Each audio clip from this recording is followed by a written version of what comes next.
तो दोस्तों आप सबका स्वागत है मेरे चैनल पे। आज मैं ड्रैगन बॉल हकाई की स्टोरी को कंटिन्यू करने जा रहा हूँ। दोस्तों ये पार्ट आपने देखा है कि नहीं, पहले मेरे को ज़रूर कमेंट कर बताना।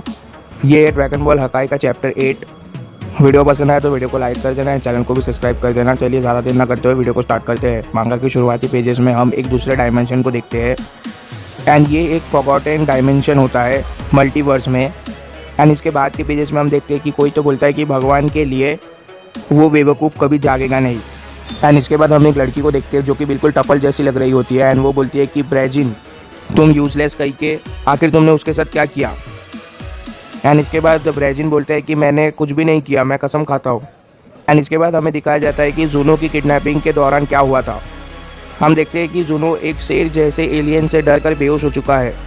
इसके बाद हम प्रेजेंट टाइम पर आ जाते हैं एंड ब्रेजिन बोलता है कि वो मेरा पेट तो बस उसके साथ खेल रहा था पर वो कुछ ज़्यादा ही कमज़ोर था। एंड फिर वो टफल जैसे लिखने वाली लड़की बोलती है कि बेवकूफ़ कही के।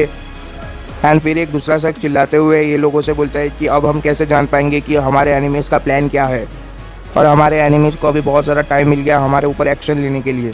अगर इस वक्त जूनो ठीक होता तो हमें जो इन्फॉर्मेशन चाहिए वो इन्फॉर्मेशन हमें मिल जाता। एंड वो बीस्ट अभी यहाँ पर कभी भी आ सकता है एंड वो ऑलरेडी शायद आ भी चुका है। एंड इसके बाद एक दूसरा शख्स आके बोलता है कि जूनो अभी जाग चुका है। ब्रेजिन एंड तायरा, ये अभी तुम्हारी जिम्मेदारी है कि तुम उससे कैसे इन्फॉर्मेशन निकालते हो। एंड इसके बाद हम जूनो को देखते हैं। हम देखते हैं कि जूनो को ये लोगों ने पकड़ा हुआ होता है एंड रस्सी या फिर जंजीर से बांध दिया होता है। एंड एक दूसरा शख्स स्माइल करते हुए बोलता है कि मुझे पता था कि हमें जो चाहिए वो तुम्हारे पास है। एंड जूनो बोलता है कि मुझे भी पता है कि तुम लोग आखिर किस चीज़ की इन्फॉर्मेशन निकालना चाहते हो। तुम ये चाहते हो ना कि मैं वो 5 सेलेस्टियल बीस्ट का लोकेशन तुम्हें बता दूँ। एंड वो लड़की तायरा बोलती है कि हाँ, अभी जल्दी अपना मुँह खोलो। एंड वो लड़की अपने हाथ में एक ब्लेड बना लेती है, पर उसको देखने के बावजूद जूनो बोलता है कि नहीं, मैं नहीं बताऊंगा। एंड वो लड़की बोलती है कि क्या। एंड जूनो बोलता है कि मैं कुछ भी नहीं बताऊंगा।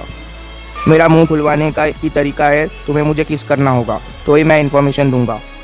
एंड वो लड़की गुस्सा हो जाती है। वो बोलती है कि तुम्हें पता है कि तुम आखिर किससे बात कर रहे हो, क्या तुम्हें मरने से डर नहीं लगता। एंड जूनो बोलता है कि फ्रीज़ा ने मेरे को इतना डराया कि मेरे अंदर से डर निकल चुका है एंड धमकाने से अभी कुछ नहीं होने वाला। एंड जूनो बोलता है कि अभी तुम मुझे जितना भी डराओ ये कुछ भी काम नहीं करने का, और अगर मुझे तुमने मार दिया तो तुम्हें वो नहीं मिलेगा जो तुम्हें चाहिए। एंड वो लड़की बोलती है कि तो ये बात है तो अभी मैं तुम्हें बताती हूँ। एंड जैसे ही वो लड़की अपने ब्लेड से जूनो को मारने वाली होती है, एक दूसरा शख्स आके उसको हटा देता है। एंड वो शख्स बोलता है कि तुम्हें किस चाहिए ना, तो मैं तुम्हें किस देता हूँ। एंड जूनो बोलता है कि मुझे तुम जैसे भद्दे शैतान से किस नहीं चाहिए। एंड फिर वो शख्स रोने लग जाता है क्योंकि जूनो ने उसका मजाक उड़ाया एंड किस लेने से मना कर दिया। इसके बाद वो लड़की आ जाती है एंड वो बोलती है कि मैं तुम्हें किस दूंगी। एंड इसके बाद वो लड़की जूनो को किस कर देती है। एंड जूनो बोलता है कि तुम्हें जितने क्वेश्चन पूछने थे तुमने पूछ लिया। एंड फिर उस लड़की को गुस्सा आ जाता है। इसके बाद हम देखते हैं कि एक शख्स आता है एंड वो बोलता है कि अब मैं इसके अंदर से इन्फॉर्मेशन निकालूंगा। एंड इसके बाद वो शख्स अपना हाथ ऊपर करता है एंड एक अटैक कर देता है जूनो के तरफ। एंड इस अटैक की वजह से जूनो एक इमेजिनेशन के दुनिया में चला जाता है जहाँ पर जूनो को ये लगता है कि उसे हज़ारों लड़कियाँ किस दे रही है। इसके बाद के पेजेस में हम देखते हैं कि 2 शख्स उड़कर कहीं पर जा रहे होते हैं। 12 गॉड ऑफ डिस्ट्रक्शन के रियूनियन के बाद सेलेस्टियल गार्डियन पाइकॉन ने एक मिशन दिया डिवाइनिटीज़ को। एंड इस मिशन के मिलने के बाद सभी के सभी 12 गॉड ऑफ डिस्ट्रक्शन अपने यूनिवर्स में चले गए ताकि वो 5 बीस्ट पिरामोडियल बीस्ट को ढूंढ सके एंड उनके लिए बैटल प्रिपेयर कर सके एंड उनके खिलाफ बैटल करने का प्रिपरेशन कर सके।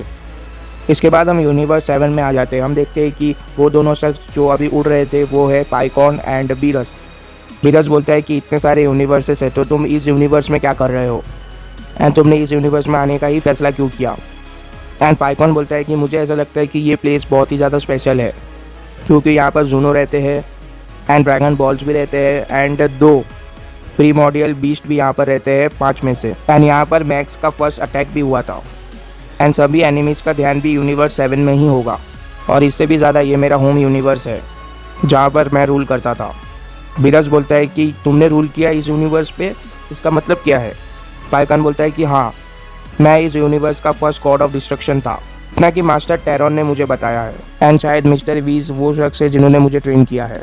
एंड बीरस बोलता है कि तुम्हारा नाम बहुत ज़्यादा फैमिलियर लगता है मुझे एंड ऐसा लगता है कि मैंने ये नाम कहीं पर सुना है पर मुझे अभी याद नहीं आ रहा है। एंड पाइकॉन बोलता है कि तुम्हें यूनिवर्स की हिस्ट्री के बारे में पता होना चाहिए, तुम्हें पता होना चाहिए कि पास्ट में कौन गॉड ऑफ डिस्ट्रक्शन था एंड और भी बहुत सारी चीज़ें। एंड ये तुम्हारे लिए तो एक कॉमन नॉलेज होनी चाहिए। एंड इसके बाद वीरस चिढ़ जाता है एंड वीरस बोलता है तुम एक बेवकूफ़ हो, बिल्कुल मास्टर टेरॉन की तरह ही। एंड पाइकॉन बोलता है कि मिस्टर टेरॉन ने मुझे बोला था कि तुम एक बड़ी अड़ियल किस्म के आदमी हो जो किसी की भी बात नहीं सुनता है। तुम तो मेरे जन्म होने से पहले ही मर चुके थे ना, तो तुम्हें ये सब मास्टर टेरॉन ने कैसे बताया। एंड पाइकॉन बोलता है कि ऐसा लगता है कि तुम्हें कुछ भी नहीं पता, मेरी ही तरह करप्ट डिवाइनिटी ने उनको भी मार दिया। एंड इसके बाद वो सेलेस्ट्रियल वर्ल्ड में चले गए और डेथ के बाद हम रीयूनाइटेड हो गए और वो एक सेलेस्ट्रियल गार्डन भी बने थे। एंड वीरस बोलता है कि मुझे समझ में आ गया, अभी वो क्या कर रहा है। एंड पाइकॉन बोलता है कि वो मर चुके हैं, वो उस लास्ट अटैक में मारे गए जो कि ज़्यादातर गार्डियनियंस के साथ होता है। एंड इसके बाद वीरस बोलता है कि मैं समझ गया। इसके बाद हम यूनिवर्स 6 में आ जाते हैं। हम देखते हैं कि यूनिवर्स 6 में गोकू कुछ कर रहा होता है। एंड गोकू बैठे बैठे सोचता है कि मिस्टर पाइकॉन ने मुझे ये बोला था कि मेरे यूनिवर्स में एक पावरफुल बीस्ट है एंड कुछ लोग उसे लेने के लिए आ रहे हैं। क्या मैं उस बीस्ट का सामना कर सकता हूँ एंड उससे फाइट करके जीत सकता हूँ। मिसेस वार्डोस अभी तक आई नहीं तो मुझे पता नहीं अभी करना क्या है, पर मुझे अभी कोई आइडिया नहीं है कि मुझे अभी करना क्या है। वो अलग बात है कि मैं इस यूनिवर्स के बारे में बहुत कुछ जान चुका हूँ। इसके बाद गोकू को अचानक से आइडिया आता है कि मैं सुप्रीम काय के पास चला जाता हूँ, लिया मेरी हेल्प कर सकती है। एंड इसके बाद गोकू इंस्टेंट ट्रांसमिशन का यूज़ करने लग जाता है।